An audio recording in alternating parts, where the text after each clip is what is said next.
एवं आसपास के क्षेत्र में हो रही अतिवृष्टि के कारण जहां बाढ़ के हालात पैदा हो रहे हैं, तो वहीं सिवनी जिले का महत्वपूर्ण विकासखंड कहा जाने वाला लखनादौन भी इससे अछूता नहीं है। जहां पिछले साल अतिवृष्टि के कारण लखनादौन रोटा झील के ऊपर और निचले इलाके में आई बाढ़ से लखनादौन ने त्रासदी देखी और उस त्रासदी के साथ मध्यम वर्गीय परिवार, दलित वर्गीय परिवार और गरीब वर्गीय परिवार बहुत ज्यादा इसमें प्रभावित हुआ था। तो वहीं प्रशासन ने मरहम लगाने का काम भी किया था। आपको बता दें, यह दोहराव फिर से हो रहा है। कैमरामैन से गुजारिश करूंगा कि रोटा झील में बने इस पुल को दिखाएं और हम अपने दर्शकों को दिखाना चाह रहे हैं कि यह जो पानी का जो भराव है धीरे धीरे बढ़ रहा है और लगातार बारिश जब होने लगती है तो यह भराव इतना हो जाता है कि यहाँ खड़ा होना मुश्किल हो जाता है।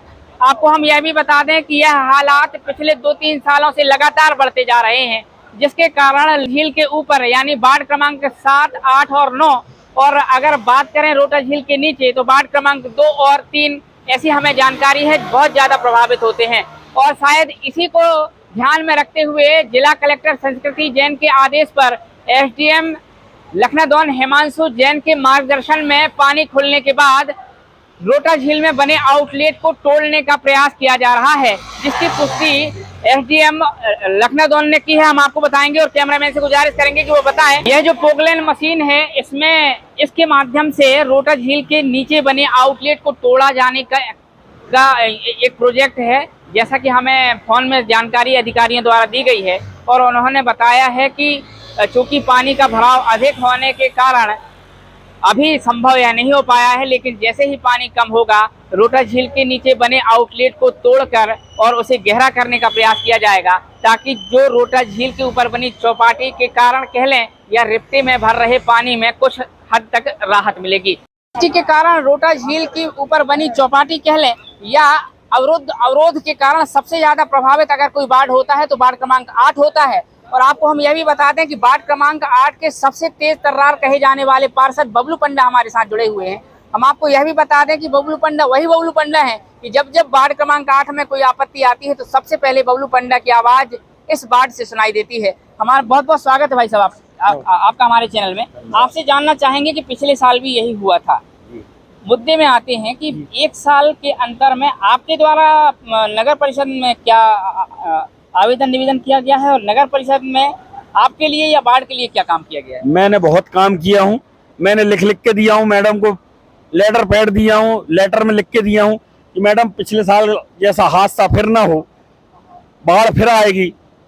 जैसे तैसे उन्होंने रिफ्टा चालू करवाया तो वो भी ढंग का नहीं बन पाया है। बहुत मुद्दतों के बाद मैंने बहुत कोशिश किया, बहुत प्रयास किया, किसी ने मेरा सहयोग नहीं दिया। जो पीआईसी भी है वो भी इस बारे में ध्यान नहीं देती है, बाद में राजनीति करने आ जाते हैं। इन लोगों से पूछ लीजिए, चौपाटी वालों से, कोई भी काम होता है अगर मेरे पास खबर पहुंचती है तो मैं इन लोगों के लिए दौड़ता हूं।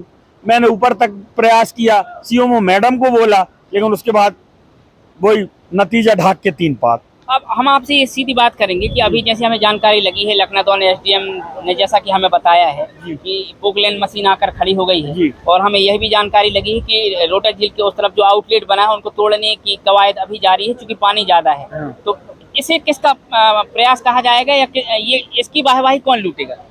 देखिए, मैं नहीं चाहता वाहवाही वाली बात हो, क्योंकि नगर की बात है। ये नगर में एकमात्र नाला है जो बहते हुए 3 नंबर से लेके आगे जाता है। अगर वहां तोड़ रहे हैं, अगर उसमें कुछ हो रहा है तो बहुत अच्छी बात है। रही बात चौपाटी की, तो हमने चौपाटी इसलिए बनाई गई थी कि रोड से ठिलिया जो लगती थी, आज उनको रोजगार मिल चुका है। अगर फिर चौपाटी तोड़ दी जाएगी तो जो ठिलिया पहले लगाते थे वो लोग कहाँ जाएंगे? मेरा एक मत है कि जो सटरें बनी हुई वो भी तोड़ी जाए, क्योंकि वो भी नदी के मध्य में है।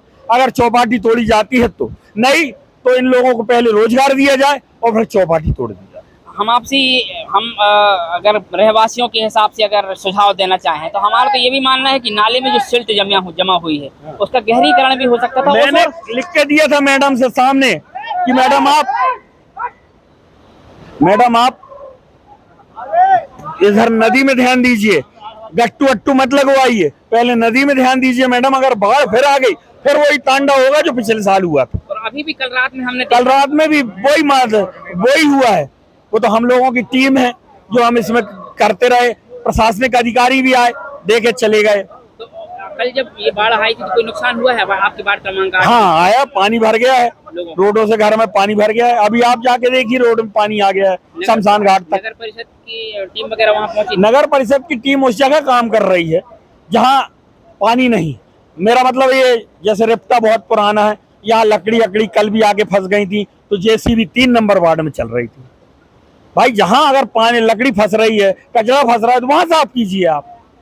तो ये हमारे साथ बबलू पंडा थे, वार्ड क्रमांक 8 के पार्षद। और आपको हम ये भी बताते हैं कि इस तरीके से हमने पहले बताया है कि नगर परिषद का सहयोग कहें या बबलू पंडा का प्रयास, या यूँ कहें कि संवेदनशील कलेक्टर संस्कृति जैन के आदेश पर एसडीएम लखनादौन द्वारा पोकलैन मशीन के माध्यम से अब रोटा झील के आगे जो आउटलेट है उसको तोड़ने का प्रयास किया जा रहा है। कैमरा पर्सन पप्पू यादव के साथ सुदीप कुमार तिवारी की रिपोर्ट।